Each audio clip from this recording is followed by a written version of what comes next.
kadang mungkin kita sendiri juga kayak gitu di depan orang lain bahwa kamu tuh salah loh, harusnya tuh kayak gini, tapi mungkin kita sendiri nggak sadar bahwa kita melakukan kesalahan itu. Untuk kan kita hidup punya kewajiban saling mengingatkan ya. Iya. Bukan berarti kita yang mengingatkan udah selalu benar, pasti kita juga saat-saat tertentu juga butuh diingatkan.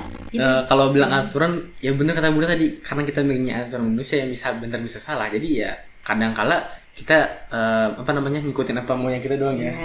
Bisa salah bisa benar. Bismillahirrahmanirrahim. Assalamualaikum warahmatullahi wabarakatuh. Waalaikumsalam warahmatullahi wabarakatuh. Biasanya kan sebulan sekali nih, sekarang alhamdulillah pengen bisa 2 kali. Alhamdulillah ada waktu dan kesempatan. Ini sih belakangan ini yang lagi trending di berita ya Bun ya, tentang kalau aku lihatnya tuh kayak gini orang yang nggak ngerasa salah sebenarnya itu salah gitu, terus dia kayak punya banyak banget pembenaran tentang hal tersebut, tapi orang-orang kan kayak dia ini nih salah gitu. Bunda pernah ketemu sama orang itu dulu pas kuliah mungkin atau pas SMA gitu. Ketemu sama orang yang nggak ngerasa apapun masalahnya ya, maksudnya kita nggak perlu spesifik juga masalahnya apa, cuma kadang mungkin kita sendiri juga kayak gitu di depan orang lain bahwa kamu tuh salah loh, harusnya tuh kayak gini, tapi mungkin kita sendiri nggak sadar bahwa kita melakukan kesalahan itu. Iya bisa jadi sih. Ya bisa jadi kan, kita juga pernah kayak gitu. Tapi kita nggak ngerasa gitu ya? Iya, mudah-mudahan sih kita kalaupun pernah kayak gitu, setelah itu kita selalu sadar ya, begitu diingetin sama orang, oh iya ya salah, oh iya ya kita harus ngebenerin lagi nih. Nggak ada salahnya kan minta maaf ya kan? Nih, cuma pertanyaan Nazif adalah pernah nggak ketemu orang seperti itu dan bagaimana Bunda bisa menghadapinya, bisa santai aja, dan kalau kata Bunda kayak tenang-tenang aja gitu. Kadang suka gemes ya, maksudnya beberapa belakangan ini sempet juga sih ngadepin, maksudnya ketemu dan karena kepentingannya ada dalam satu circle, jadi ya mau nggak mau harus dihadapin, nggak bisa udah bodo amat, nggak bisa gitu kan ya. Kadang mungkin gemes bangetnya adalah mungkin dia tahu ya, masa sih nggak tahu dengan beberapa sudut pandang ataupun terus kita sampaikan kan pertimbangannya, kenapa sih bisa tetap berpikiran mengambil langkah seperti itu kan merugikan orang satu, menyalahi peraturan, adalah mungkin etikanya gitu kan. Cuma begitu kita sampaikan dan ternyata mungkin yang Nazi bilang tadi, orang itu serasa nggak merasa bersalah karena di depan kita berbelit lagi mengedepankan alibinya, argumentasinya, berbelit lagi ke sebelah sana menjelaskan sisi yang lainnya gitu kan. Tapi ya emang gimana ya ngadepinnya gitu. Tapi ya udah, tapi mungkin di hati kita kelihatan insya Allah kita bisa ya terus berpegang sama Allah bahwa kita dikasih lihat yang mana yang benarnya gitu kan. Pas Bunda di posisi itu, yang maksudnya kan Bunda ngeliat dia itu salah ya.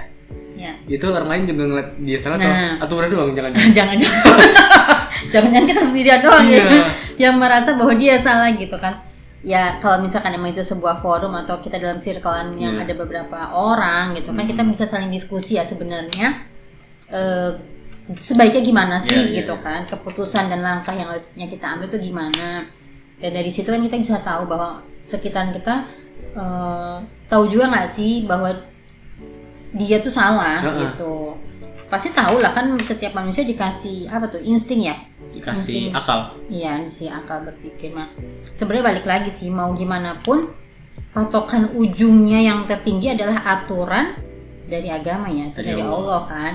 Itu aja, dari runutan itu aja. Terus kalau emang ada peraturan-peraturan yang dibuat sama manusia yang harus kita ikuti, nah kita lihat lagi sama-sama aturan itu udah dibuat berdasarkan rulesnya Allah belum. Kalau berita-berita yang aku sama melihat mungkin belakangan ini orang mungkin nggak ngerasa salah, tapi udah dari segelintir banyak orang yang kamu tuh salah gitu ya, tapi dia kayaknya mukanya polos-polos aja, nggak ngerasa salah. Tanggapan Bunda gimana nih terhadap orang itu? Ya biarkan kita nggak menjerumus ke dianya, tapi itu ya biarkanlah kan. Allah tahu kita sudah berusaha ya, tapi jangan pernah patah semangat untuk terus berusaha gitu sih kayaknya. Dan itu juga jadi cerminan buat Bunda bahwa untuk circle-an yang terkecil, circle-nya Bunda yang terkecil, yang terdekat, kalau misalkan ketemu seperti itu ya harusnya jangan pernah patah semangat. Untuk kan kita hidup punya kewajiban saling mengingatkan ya. bukan berarti kita yang mengingatkan udah selalu benar. Pasti kita juga saat-saat tertentu juga butuh diingatkan, butuh masukan supaya kita juga terus berkembang untuk lebih baik lah. Nggak mungkin ada orang yang selalu benar itu kan. Iya. Kecuali Nabi Sallallahu. Jadi orang ingetin tuh bukan maksudnya dia ingin menjatuhkan, tapi ada kalanya dia tuh ingin pengen kamu itu jadi lebih baik lagi ya kan? Iya, bukan berarti yang mengingatkan itu selalu benar, bahwa ayo kita sama-sama gitu kan, hidup menginjak tanah ini kan sama-sama gitu kan. Dan kebutuhan apalagi kita satu circle yang lebih besar paling besar negara kan, kita mau gimana kalau nggak sama-sama? Iya sih. Ya tapi tadi kan kita maaf ya. Tadi kita ngobrolnya satu orang nih, satu individu. Dan sekarang coba kita bayangin ya Bun ya. Bayangin kalau ternyata yang ngerasa nggak salah ini satu keluarga, satu dinasti. Nah iya sih. Nah kayak gitu kan. Sebenarnya kalau udah circle yang lebih luas lagi, kadang terkait sistem ya. Yeah. Sistem yang udah berapa puluh tahun dibangun. Nah sebenarnya balik lagi kan, itulah pentingnya gunanya bekal dari circle terkecil yaitu keluarga gitu kan. Ya itu mungkin jadinya memang kalau udah berhadapan dengan sistem itu ya udah balik. Satu pertama ngadepinnya ya udah, kalau misalkan udah ada orang yang sadar minta maaf, ataupun kalau misalkan dia berat untuk mengucapkan maaf, tinggal ayo sikap aja, keputusan dan kebijaksanaannya itu bisa berprogres kan, bisa diperbaiki lah istilahnya, bisa move on dari segelintir tapi terus banyak circle kecil yang menyadari bahwa oh ya ternyata memang salah, itu kan sama-sama bisa membangun lagi gitu. Dan ada juga kadang-kadang misalnya dia tuh ngerasa salah, tapi dia nggak berani buat mengungkapin karena mungkin ego, mungkin apa namanya, malu. Iya itunya. Iya pasti ada karena. Dan untuk bisa nggak malunya tuh biar ya tetap waras-waras aja, gimana caranya? Kira-kira Bunda pernah gitu nggak? Biar nggak malu untuk menyatakan maaf ya, karena kita manusia sih, gimana kalau misalkan kita salah, kalau memang memilih jalan untuk nggak minta maaf, yang tadi Bunda balik kata-kata Bunda yang sebelumnya, ya udah nggak usah keluarkan kata maaf, tapi kita bisa ngomong lah sama Allah bahwa ya Allah aku tuh tadi salah, jadi tapi aku malu buat minta maaf, aku benerin langsung aja lah ya buat dari sikap aku dengan keputusan aku berikutnya gitu kan, bisa juga. Nggak harus ini namanya berproses kan. Iya. Yang pertamanya kalau minta maaf, siapa tahu dengan kayak gitu dia lama-lama maaf ya udah sekedar gitu, tapi emang kadang-kadang deg-degan banget ya lagi. Padahal kan mengakui salah dan minta maaf itu bukan suatu sikap perbuatan yang bikin kita drop. Tapi itu skill yang harus dilatih sih menurut aku. Yang skill ya, itu tuh skill.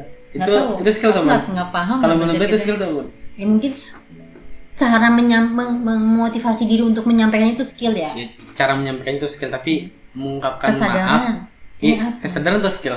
Tahu. Pokoknya itulah. Tahu lah pasti kayak gitu. Pokoknya itulah bukan maksudnya kesadaran untuk kita berani mengungkapkan tadi maafnya tadi ya kan. Salah tuh nggak apa-apa loh, kan kita manusia gitu kan, nggak apa-apa banget.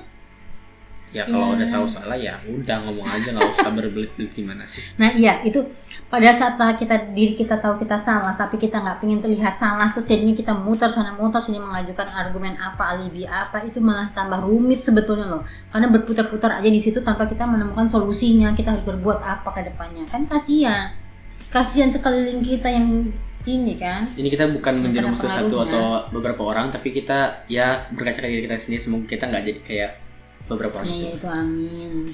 Namanya perjuangan ya kan, perjuangan dalam hidup, karena beda kepala, beda isi otak ya. Dan dari cerita-cerita berita belakangan ini kita jadi ngerasa ya hidup emang bener kayak di Al-Quran, cuma buat sendegurau aja nggak sih? Bener nggak? Sendegurau berdrama kita. Dan aktor-aktornya kita ini. Semua manusia menjadi aktor, dan itulah challenge-nya ya kan, challenge untuk tetap waras, untuk tetap berpegangan pada aturan yang benar, yang aturan paling tertinggi adalah aturan Allah. Itu aja. Kalau bilang aturan ya benar kata Bunda tadi, karena kita punya aturan manusia yang bisa benar bisa salah, jadi ya kadang-kala kita ngikutin apa maunya kita doang ya. Bisa salah bisa benar. Ya itu, manusia membuat peraturan itu bersinggungan tipis banget ya, kebijaksanaan peraturan itu tuh bersinggungan dengan keperluan pribadi, keperluan kelompok, atau manfaat buat kita segelintir orang ini, atau kan kita benar-benar harus memikirkan sebenarnya peraturan itu dibuatnya untuk kelompok yang mana, untuk tujuan apa, bukan untuk segelintir orang doang. Iya. Satu kata sebelum aku mengakhiri videonya, nanti dari aku terus entah Bunda ya, oke? Satu. Kata penutup kayak biasa. Waduh, belum disiapin. Nggak apa-apa kan, ini spontan, semuanya kita spontan nih. Ini apa namanya? Jadi jangan ngerasa yang benar. Kalau udah salah ya Bu ya ngomong salah gitu, nggak usah berbelit-belit. Itu intinya, jangan berbelit-belit. Jadi orang. Kalau benar gimana? Kalau Bunda iya, kalau udah pasti mungkin awal-awal nyadar kita salah, oh enggak, kadang ada pembelaan diri kan, gitu kan, enggak aku nggak salah gitu. Tapi ya udah sih, kalau walaupun salah sedikit terus nggak berprogres untuk memperbaikinya, nanti kan akan malah bertimbun lagi, malah lebih repot lagi mau minta maaf untuk memperbaiki. Jadi dari mulai sekarang kalau misalkan emang ada yang merasa salah dari diri kita nih, evaluasi kita juga, Bunda juga kan pasti banyak ada salahnya, kita evaluasi diri aja. Makanya ada yang namanya muhasabah itu, ya udah. Kalau gak berani ngungkapin maafnya, setidaknya ngomong dulu ke Allah aja. Betul. Cerita. Kayak kata Bunda tadi. Pasti akan dibantu, pasti akan ada selalu jalannya. Namanya Allah itu pasti akan melindungi ya makhluknya dari segala aib-aibnya itu kan. Buat segelintir orang-orang tadi yang ngerasa aja, yuk kembali jalan. Yuk kita sama-sama. Maksudnya kita sama-sama kembali. Tadi kata dulu deh. Sudah. Insya Allah. Sudah. Ya. Terima kasih ya teman-teman. Masih. Assalamualaikum.